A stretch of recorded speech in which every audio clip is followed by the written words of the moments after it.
Harish Rao, hero of the day Harish Rao garu. Harish Rao garu.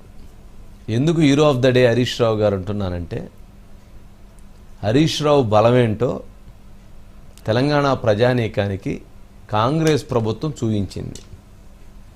Harish Rao బలమేందో BRS శ్రేణులకి, BRS నాయకత్వానికి కూడా Congress party చూపించింది. కాంగ్రెస్ పార్టీకి కూడా హరీష్ రావు బలమేందో కాంగ్రెస్ పార్టీకి కూడా ఇప్పుడు అర్థమైంది. బీజేపీకి కూడా హరీష్ రావు ఎంత అవసరమో, హరీష్ రావుకున్న బలమేందో కాంగ్రెస్ పార్టీ చూయించింది. అందుకనే వెళ్ళేటప్పుడు లోపలికి నవ్వుతూ వెళ్ళాడు ఇన్వెస్టిగేషన్కి. 7 గంటలు విచారణ చేసిన తర్వాత నవ్వుతూ బయటకు వచ్చాడు. వెళ్ళేటప్పుడు తను నవ్వుతూ ప్రెస్ కాన్ఫరెన్స్ చెప్పాడు. వచ్చిన తర్వాత కూడా అంతే నవ్వుతూ తన ప్రెస్ కాన్ఫరెన్స్ని కంప్లీట్ చేశాడు. అందుకనే hero of the day Harish Rao garu. రాజకీయాలలో మనం కొన్ని ఊహిస్తాం, కొన్ని జరగాలని, కానీ అవి కొన్ని జరుగుతాయి. ఈ ఊహించింది హరీష్ రావు గారిని ఈరోజు విచారణకు పిలిచి ఆ బొగ్గు స్కామ్ను డైవర్ట్ చేయడానికి కావచ్చు, లేదా బీఆర్ఎస్ పార్టీని హరీష్ రావుని కొంత స్ట్రగుల్ చేయాలని కావచ్చు ఈరోజు కాంగ్రెస్ పార్టీ పిలిచి ఉండొచ్చు. కానీ ఈ పిలిచినటువంటి దాంతో కాంగ్రెస్ పార్టీకి గ్రాఫ్ తగ్గింది తప్ప కాంగ్రెస్ పార్టీకి గ్రాఫ్ పెరగల. కానీ హరీష్ రావు గారి గ్రాఫ్ మాత్రం చాలా హై లెవెల్లో నిలబడింది. ఎలా నిలబడింది అన్నది ఇంపార్టెంట్. ఈరోజు మనం మీడియాను గమనిస్తే గతంలో కేసీఆర్ గారు, కేటీఆర్ గారు వెళ్ళిన దానికంటే కూడా మీడియా అటెన్షన్ ఈరోజు హరీష్ రావు గారి విషయంలో ఎక్కువ ఉంది. అంతేకాకుండా పోలీస్ స్టేషన్ దగ్గర వేలాది మంది ఎప్పటికప్పుడు రావటం, అక్కడ నిరసన చేయటం, ధర్నా చేయటం, ఆందోళన చేయటం, అరెస్టులు కావటం, ఏదో ఒక యాక్టివిటీ అక్కడ నడుస్తూనే ఉంది. వచ్చేవాళ్ళు, పోయేవాళ్ళు, అడ్వకేట్స్, వాళ్ళు వీళ్ళు అదొక ఏమంటాము, ఒక ప్రవాహం లాగా. అంటే ఒక అభిమానంతో ఉన్నటువంటి సైనికులు ఎలా ఉంటారో, నాయకుడు లోపలుంటే కార్యకర్తలు ఎంత ఆవేదనతో, ఆగ్రహంతో, బాధతో వాళ్ళు ఫైట్ చేస్తారో అలాంటి ఫైటు, అలాంటి ఆక్రందన బయట కనపడింది. అంటే బీఆర్ఎస్లో ఎవరైతే కొంత ఏదన్నా ఉన్నటువంటి వాళ్ళకి అది ఒక క్లారిటీ వచ్చింది. ఇది ఆయనకి అన్ని రకాలుగా ఇది హరీష్ రావుకు బలాన్ని చేకూర్చింది. మరి రాజకీయాల్లో, వ్యూహాలలో ఎప్పుడైనా కానీ వేయాల్సినటువంటి అడుగులు సక్రమంగా వేయకపోయినా, తీసుకోవాల్సినటువంటి నిర్ణయాలు సక్రమంగా తీసుకోకపోయినా జరిగేటువంటి పరిణామాలు ఎలా ఉంటాయి అనటానికి కాంగ్రెస్ పార్టీ ఈరోజు తీసుకున్నటువంటి నిర్ణయం కాంగ్రెస్ పార్టీకే దెబ్బ కాదు, అటు బీఆర్ఎస్కి ఒక మెసేజీ, బీజేపీకి ఒక మెసేజీ. ఈ రకంగా ఒక లీడర్ని ఒక స్ట్రాంగ్నెస్ చేయడానికి ఇప్పుడు ఆ మహిళలు చూడండి ఎట్లా వచ్చి వాళ్ళందరూ అక్కడ అరెస్ట్ అయ్యారు. మహిళలను కూడా అరెస్ట్ చేసి తీసుకెళ్ళారు. 7 గంటల పాటు విచారణ. సరే ఏంటయా విచారణ అన్నప్పుడు హరీష్ రావు గారు బయటకు వచ్చి ఒక ముక్కలో చెప్పారు. మీ ఇన్వెస్టిగేషన్ మొదలుపెట్టారు, ఒక అరగంటగా ఫోన్ వచ్చేది, ఈ బయటికి వెళ్ళి ఒక అరగంట మాట్లాడుకునేవాళ్ళు, మళ్ళీ బయటకు లోపలికి వచ్చేవాళ్ళు, మళ్ళీ కొన్ని క్వశ్చన్లు అడిగేవాళ్ళు, మళ్ళీ బయటికి వెళ్ళేవాళ్ళు, మెసేజ్ ఇట్లా పిలిచేవాళ్ళు బయట నుంచి, మళ్ళీ వెళ్ళేవాళ్ళు, మళ్ళీ ఒక అరగంట మాట్లాడుకొని వచ్చేవాళ్ళు. మరి ఆ ఫోన్ చేసినటువంటి వ్యక్తి రేవంత్ రెడ్డి గారా లేకపోతే సజ్జనార్ గారా అని ఆయన కొంత చలవ్యక్తిగా వేశారు. దాంతోపాటు అంతటితో పాటు ఆగలేదు. ఆయన చివరికి ఏం చెప్పారయ్యా అంటే, ఏదైతే సీఎం రేవంత్ రెడ్డి గారి బామ్మర్ది సృజన్ రెడ్డి భాగోతం బయటపెట్టినందుకే, ఈ బొగ్గు స్కాముకి సంబంధించినటువంటి అంశాలను బయటపెట్టినందుకే నన్ను నిన్న సాయంత్రం నోటీస్ ఇచ్చి ఈరోజు రమ్మని పిలిచారు. బట్ ఈ గీటీసులకి ఈ నోటీసులు భయపడేది లేదు. సిట్టు, లట్టు, పుట్టు వీటన్నిటిని కూడా నేనేం పెద్దగా ఇచ్చేయను. చట్టం అంటే మా గౌరవం ఉంది, న్యాయస్థానంలో మా పోరాటం కొనసాగిద్ది అన్నారు. చివరికి చాలా అవహేళన చేశాడు. తను లోపలికి వెళ్ళేటప్పుడు ఈ బొగ్గు స్కామ్ మీద విచారణ చేయమని కిషన్ రెడ్డి గారికి లేఖ రాసి వెళ్ళారు. బయటకు వచ్చిన తర్వాత తన స్టాండ్ను తను చెప్పేటువంటి ప్రయత్నం చేశారు. అటు చూడండి, లోపలికి వెళ్ళేటప్పుడు నవ్వుతా వెళ్ళాడు, బయటకు వచ్చేటప్పుడు నవ్వుతా వెళ్ళాడు. 7 గంటల సిట్టు విచారణ చేస్తే మళ్ళీ సిట్టుకి కూడా ఒక లీక్ ఇస్తుంది. ఆ లీక్ అవసరం లేదు, నేను రేవంత్ రెడ్డి గారికి ఛాలెంజ్ చేస్తున్నాను, లోపలంతా లైవ్ రికార్డ్ చేశారు, దమ్ముంటే అది బయట పెట్టమనండి, తెలంగాణ ప్రజానీకం అంతా చూస్తారని ఇంకొక సవాల్ని ఇచ్చారు. అంటే ప్రతిదీ కూడా తన వైపు తిప్పుకున్నాడు ఎంటైర్ ఎపిసోడ్ని. ఎపిసోడ్లో జనరల్గా నేను సిట్ ఇచ్చి రాకపోతే రాలేదనేవాళ్ళు, కానీ ఇవ్వటంతో వచ్చి వాళ్ళకి రివర్స్ స్ట్రోక్ ఇవ్వటానికి తను ఎక్కువ ప్రాధాన్యత తీసుకున్నాడు. ఎందుకంటే జనరల్గా ఒక ఒరిజినల్ లీడర్, జనరల్గా హరీష్ రావు గారిని మనం తెలంగాణ రాజకీయాల్లో, ఆంధ్రప్రదేశ్ రాజకీయాల్లో టాప్ 3 లీడర్స్లో ఒక లీడర్గా చూడొచ్చు. అంటే పబ్లిక్ ప్రజలకి అందుబాటులో ఉండి ప్రజా సమస్యల పరిష్కారంలో, ప్రజల గొంతుకు వినిపించటంలో, ప్రజలకు సంబంధించినటువంటి అంశంలో పోరాటంలో, అటువంటి అన్నిటిలో కూడా అతను టాప్ 3 లీడర్స్లో ఒక లీడర్. అంటే 1 or 2 అనేవి చెప్పమంటే ఎవరు ఉండొచ్చు. కాబట్టి అతను ఉదయాన్నే అతని ఇంటి దగ్గర, హరీష్ రావు గారి ఇంటి దగ్గర 600-700 మంది ఉంటారు. నేను 2-3 సార్లు వీళ్ళు చూసినప్పుడు 600-700 మంది ఉంటారు. 600-700 మందిలో 200 మందిని పేరు పెట్టి పిలుస్తాడు. 200 మందిని వయసులో పెద్దవాళ్ళని అన్న అంటాడు, లేదా చిన్నవాళ్ళని తమ్ముడు అంటాడు, లేదంటే ఏందంటే పెదైనా అంటారు. అట్లా ఇంకొక 200 మందిని ఇచ్చేస్తారు. అంటే 400 మందిని ఒక 10 మందితోటి బ్రేక్ఫాస్ట్ చేస్తాడు. ఇంకొక 100 మందితోటి అక్కడే మాట్లాడి అక్కడే ఇది చేస్తుంటారు. ఈ వచ్చినటువంటి వాళ్ళందరి సమస్యలను 3 పిఏలు ఉంటే వాళ్ళకి ఫోన్ కలపండి అని చెప్పని వాళ్ళకి ఫోన్ కలిపి ఆయన ఫోన్ తీసుకొని, ఇదిగో పలానా రాజుగారు నాకు బాగా ముఖ్యం, ఆయనకి సంబంధించినటువంటి చిన్న పని ఉందంట ఆఫీసర్, కొంచెం మీరు దయ ఉంచి ఆ పని చేసి పెట్టండి అంటాడు. ఆ మనిషి వచ్చినటువంటి పనిని మర్చిపోతాడు. ఆ ఆప్యాయతతో ఆయన మాటను మాట్లాడినటువంటి మాటను దృష్టిలో పెట్టుకొని ఆయన అంత ఆనందంతో ఆ మనిషి బయటికి వెళ్తాడు. ఒక లీడర్ అనేటువంటి వ్యక్తి, అతని గొంతు ఎంత మంచిదైతే, అంటే అతను మాట్లాడే మాట ఎంత మంచిదైతే, ఎంత గౌరవంగా ఉంటే, ఆ వచ్చినటువంటి సహాయానికి వచ్చినటువంటి వ్యక్తి అంత ప్రేమతో, అంత ఆప్యాయతతో అతను అక్కడి నుంచి వెళ్తాడు. ఆ వెళ్ళేటప్పుడు, అతను కారు ఎక్కేటప్పుడు వీళ్ళందరూ బయట నుంచొని ఇట దండం పెడతారు, ఒక 100 మంది. అది ఒక రాజకీయ నాయకుడికి ఉండాల్సినటువంటి ఒక ప్రత్యేకమైనటువంటి ఒక క్యాపబిలిటీ హరీష్ రావు గారికి ఉంది. ఇది అందరికీ ఉండేటువంటి లక్షణం కాదు. మరి అలాంటి నాయకుడు పోలీస్ స్టేషన్లో ఉన్నారంటే అలా పని చేయించుకున్నటువంటి వాళ్ళ యొక్క గుండెలో, వాళ్ళు ఎంతగానో ప్రేమించినటువంటి వాళ్ళు, ఎంత ఆక్రందన ఉంటుంది వాళ్ళకి, ఎంత ఆవేదన ఉంటుంది. ఎక్కడెక్కడి నుంచో, సిద్దిపేట నుంచో, కరీంనగర్ నుంచో వచ్చేస్తున్నారట జనం. నేను విడిచిపెట్టకపోతే ఇది సాయంత్రం 8-9 అయ్యేటప్పటికి చాలా తీవ్ర ఆందోళన జరిగేటువంటి పరిస్థితి ఏర్పడింది. మొత్తం జూబ్లీ హిల్స్ ట్రాఫిక్ జామ్ అయిపోయింది, చాలా పరిస్థితులు వేరుగా ఉంటాయి అనేటువంటి రిపోర్ట్ రావడంతో 6:30కి ఎట్టకేలక ఆయన బయటికి పంపించారు. ఇంకొక గంట ఉంచినట్లయితే, లేదా ఇంకో 2 గంటలు ఉంచినట్లయితే ఒక 5,000 మందో 10,000 మందో వస్తే మొత్తం జూబ్లీ హిల్స్ జామ్ అయిపోయేది, మొత్తం హైదరాబాదు దిగ్బంధం అయిపోయేటువంటి పరిస్థితి ఏర్పడేది. అంటే ఒక లీడర్ని టచ్ చేయాలనుకున్నప్పుడు ఆ లీడర్ బ్యాక్గ్రౌండ్ని, ఆ లీడర్ యొక్క ఆలోచనలు కూడా పరిగణలో తీసుకోవాలి. సరే, ఆయన మీద ఎలిగేషన్స్ ఉన్నాయా, ఆరోపణలు ఉన్నాయా అంటే ఉండొచ్చు. నాయకుడి మీద ఆరోపణలు ఉండొచ్చు, ఎలిగేషన్స్ ఉండొచ్చు. నాయకత్వం వేరు, ఒక పొలిటీషియన్గా అతను ప్రజలతో ఉన్నటువంటిది అది వేరు. కాబట్టి సరే, ఏదన్నా కానీ అంటే జనరల్గా ఆయనకు 2 పదాలు ఉంటాయి.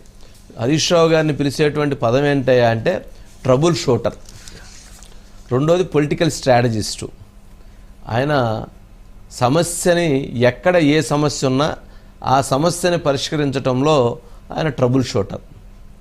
అదేవిధంగా పొలిటికల్ స్ట్రాటజీ చేయటంలో ఏ అంశాన్ని ఎత్తుకోవాలి, ఏ అంశాన్ని ప్రజల్లోకి తీసుకెళ్ళాలి, దేన్ని AK-47 తోటి కాల్చాలి, దేన్ని AK-47 తోటి కాలిస్తే అది పర్ఫెక్ట్గా దిగిద్ది బుల్లెట్, దేన్ని నైఫ్ తోటి కొయ్యాలి, దేన్ని లాగి కొట్టాలి అనేటువంటి దాంట్లో ఆయనకున్నంత క్లారిటీ, ఆయనకున్నంత పొలిటికల్ స్ట్రాటజీ మిగిలినటువంటి వాళ్ళకి అంత రాలా. సరే, అందుకనే ఆయన దానికి తగ్గట్టుగా వెళ్ళాడు, దానికి తగ్గట్టుగా ఆన్సర్ చెప్పాడు, దానికి తగ్గట్టుగా వచ్చాడు. చివరికి జరగాల్సింది జరిగింది. ఇది ఓవరాల్గా. మొత్తానికి దండుపాళ్యం బ్యాచ్ అంటున్నాడు. నాకెందుకో ఆ పదం హరీష్ రావు గారు నోటి వెంట ఉంటే భయం వేస్తుంది. దండుపాళ్యం బ్యాచ్ అని అంటే అదేదో ఒక సినిమా చూసాం. ఆ సినిమాలో ఒక 4-5 అమాయకంగా ఉండి వాళ్ళు అత్యంత క్రూరంగా నేరాలు చేయటం, అత్యంత క్రూరంగా చంపివేయటం, ఇట్లాంటి అత్యంత క్రూరమైన చరిత్ర కలిగినటువంటి వాళ్ళ పేరుని హరీష్ రావు గారు మంత్రులకి వీళ్ళకి పెట్టడం అనేటువంటిది కొంత ఆందోళనకరమైనటువంటి అంశమే. ఆ పదాన్ని ఊహించుకొని ఆ పదాన్ని విని ఆ సినిమాను ఊహించుకుంటే మనకే భయం వేస్తుంది. మరి ఎందుకు అంత పెద్ద పదాన్ని ఆయన పెట్టాడో నాకైతే అర్థం కాలేదు. కానీ బట్ అది కొంచెం విభిన్నమైనటువంటి అభిప్రాయం. సరే, ఇక ఏదేమైనా అంటే ఇప్పుడు ఫోన్ ట్యాపింగ్ అంశం కాకుండా ఇది ఇప్పుడు బొగ్గు సంబంధించిన అంశంపై టర్న్ అయ్యేలా కనిపిస్తుంటారా? చూస్తుంటే అలాగే అనిపిస్తుంది. ఫోన్ ట్యాపింగ్ వివాదాన్ని బొగ్గు సంబంధించిన బొగ్గు స్కామ్ని డైవర్ట్ చేయడం కోసం ఫోన్ ట్యాపింగ్ పిలిచారు అనుకుందాం. కానీ ఇవాళ మొత్తం జరిగింది ఏంటంటే బొగ్గు స్కామ్ వివాదమే రైజ్ అయింది. హరీష్ రావు గారు వెళ్తా కిషన్ రెడ్డి గారికి దీని మీద సిబిఐ విచారణ చేయాలన్నాడు. ఇప్పుడేమైనా సిట్టింగ్ జడ్జి తోటి విచారణ చేయమని చెప్పని రేవంత్ రెడ్డి గారు సవాల్ విసిరారు. ఫోన్ ట్యాపింగ్ విషయాన్ని అసలు ఆయన డైవర్ట్ చేశాడు. ఫోన్ ట్యాపింగ్ విషయం అనేది డైవర్ట్ అయింది. అవును సార్. ఏమి సబ్జెక్ట్ వచ్చింది? బొగ్గు స్కామ్ వివాదం వచ్చింది. ఇప్పుడు ఏమన్నారు? సీఎం రేవంత్ రెడ్డి గారి బామ్మర్ది సృజన్ రెడ్డిదే పాత్ర అన్నారు.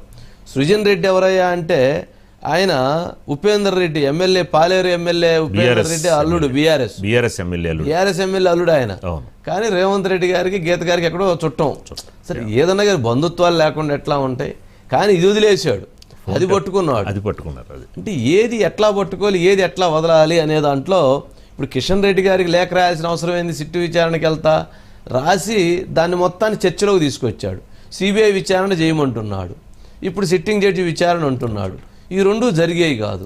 కానీ ఆశ్చర్యకరమైన అంశం ఏంటంటే కోల్ స్కామ్ వివాదం ఎంత పెద్దదైతే, కోల్ స్కాము ఎమ్మెల్యేల మధ్య, మంత్రుల మధ్య, ముఖ్యమంత్రి మధ్య ఇంత పెద్ద వివాదాలు జరుగుతున్నాయని బయటకు వస్తే, మీడియా ఇంత స్థాయిలో దీని మీద ప్రకంపనలు లేపితే, అసలు బొగ్గు శాఖ మంత్రిగా ఉన్నటువంటి కిషన్ రెడ్డి గారు ఇంతవరకు మాట్లాడకపోవటం అనేటువంటిది ఆశ్చర్యంగా, ఆశ్చర్యంగా నాకైతే కనపడుతూ ఉంది. రెస్పాండ్ అవ్వాలి కదా. కేటీఆర్ గారు మాట్లాడుతూ కిషన్ రెడ్డి గారితో, ఇందులో గనక మీకు వాటాలు లేకపోతే మీరు వెంటనే స్పందించండి అని ఒక పదం వాడారు. అంటే వాటాలు అంటే అసలు టెండరే ఫైనల్ కాకుండా వాటాలు ఎవరు ఇస్తారండి? రాజు గారు టెండర్లే ఫైనల్ కాల, అసలు దాన్ని రద్దు చేశారు. టెండర్లు ఫైనల్ అయ్యి నీకు ఇస్తే కదా నువ్వు డబ్బులు ఇచ్చేది. నువ్వు టెండర్లు ఫైనల్ కాకుండా నువ్వు డబ్బులు ఎందుకు ఇస్తావు? నువ్వు బీజేపీ ఇరికించే ప్రయత్నంలా కనిపిస్తుంది. అంటే ఎవరిని విరికిచ్చినా జనరల్గా ఇంత పెద్ద వివాదం అయిన తర్వాత బాధ్యత కలిగినటువంటి శాఖ మంత్రిగా, ఈ రాష్ట్రానికి చెందినటువంటి మంత్రిగా ఆయన వెంటనే రెస్పాండ్ అవటం అనేటువంటిది మంచిది. కానీ ఆయన ఎందుకనో రెస్పాండ్ కాకపోవటం ఈ వివాదాన్ని మరింత జటిలంగా తీసుకెళ్తుంది.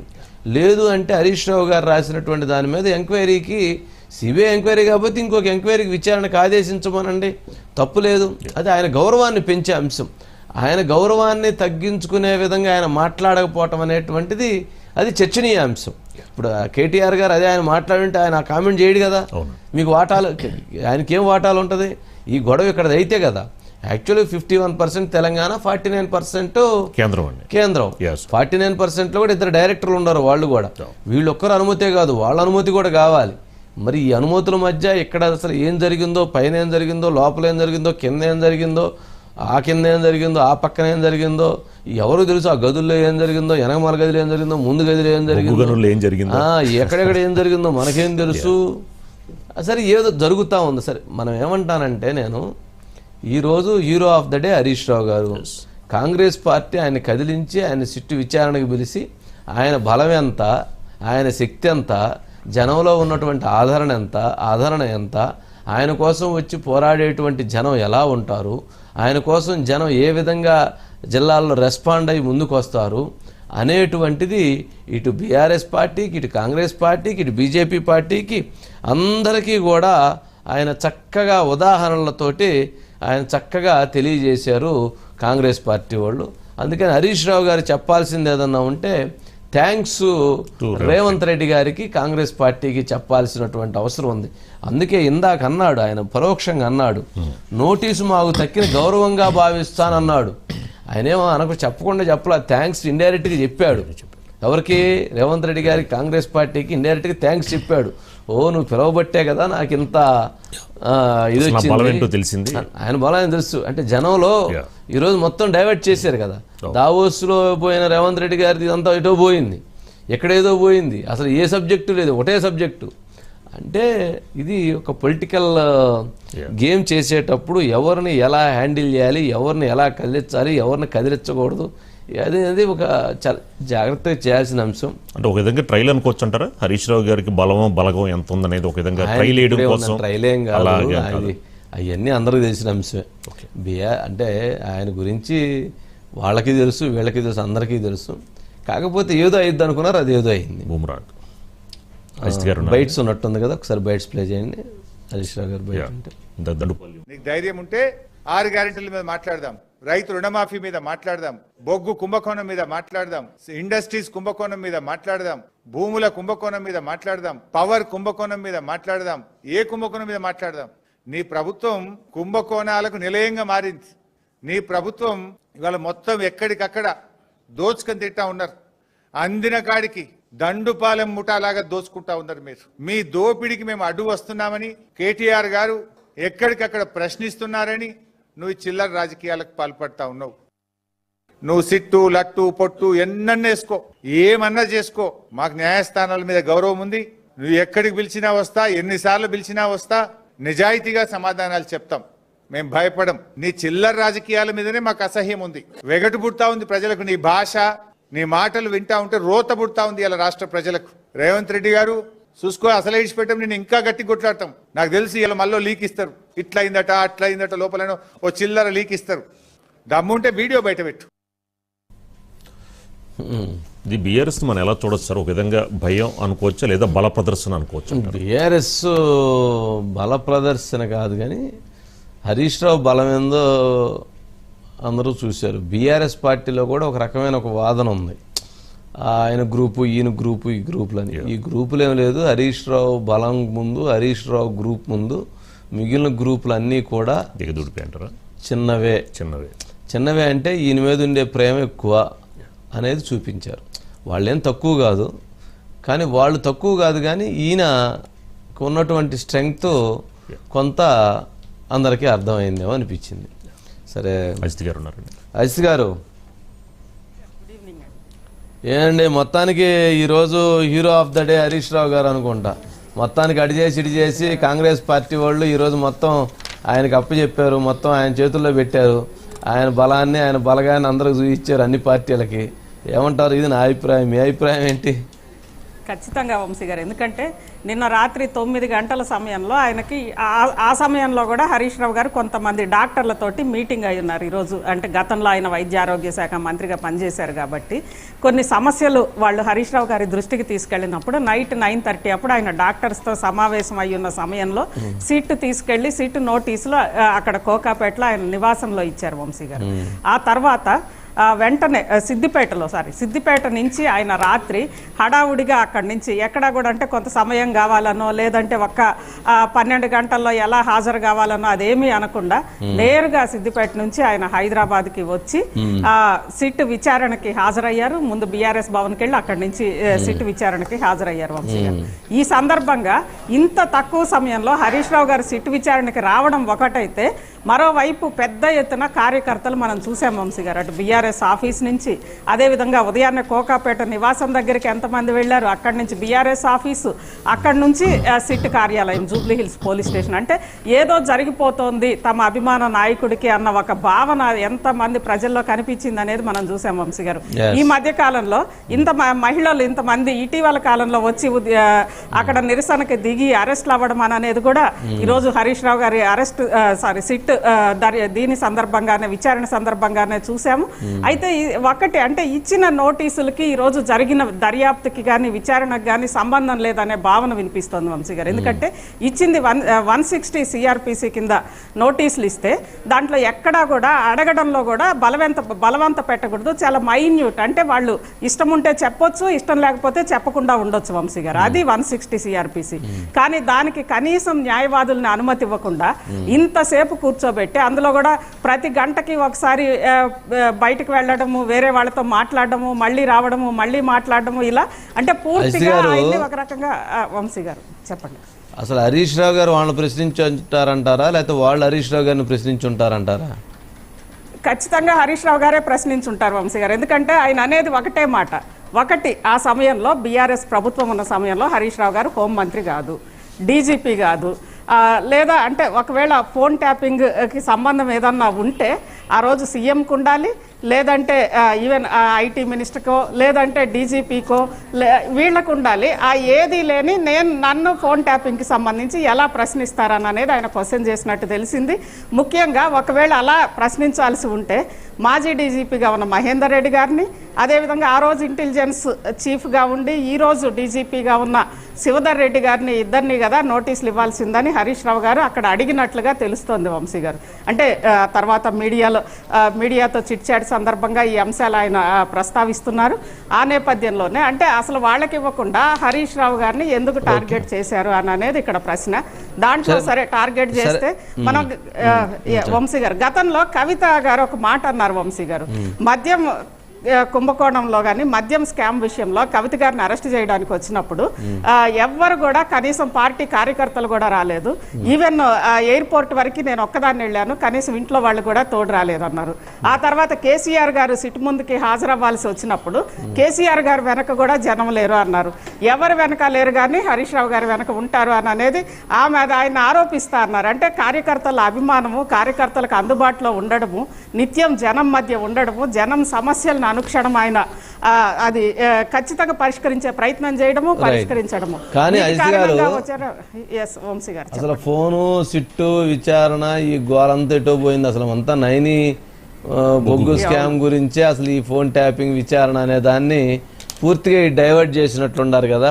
యాక్చువల్గా అసలు ఇది మామూలుగా పిలిచి ఉండొచ్చేమో కానీ హరీష్ రావు గారు వేసినటువంటి గేమ్లో నైని బొగ్గు స్కామ్ రేవంత్ రెడ్డి గారు బామ్మర్ది గురించి మాట్లాడటంతో, సృజన్ రెడ్డిని మాట్లాడటంతో నాకు నోటీస్ ఇచ్చారు అనే దాన్ని ముందుగా కిషన్ రెడ్డి గారికి లేఖ రాయటంతో మొత్తం అసలు నైని బ్లాక్ గురించే చర్చ జరిగినట్టుందిగా. మొత్తం ఇది అసలు ఇది ఎటో పోయినట్లుంది కదా.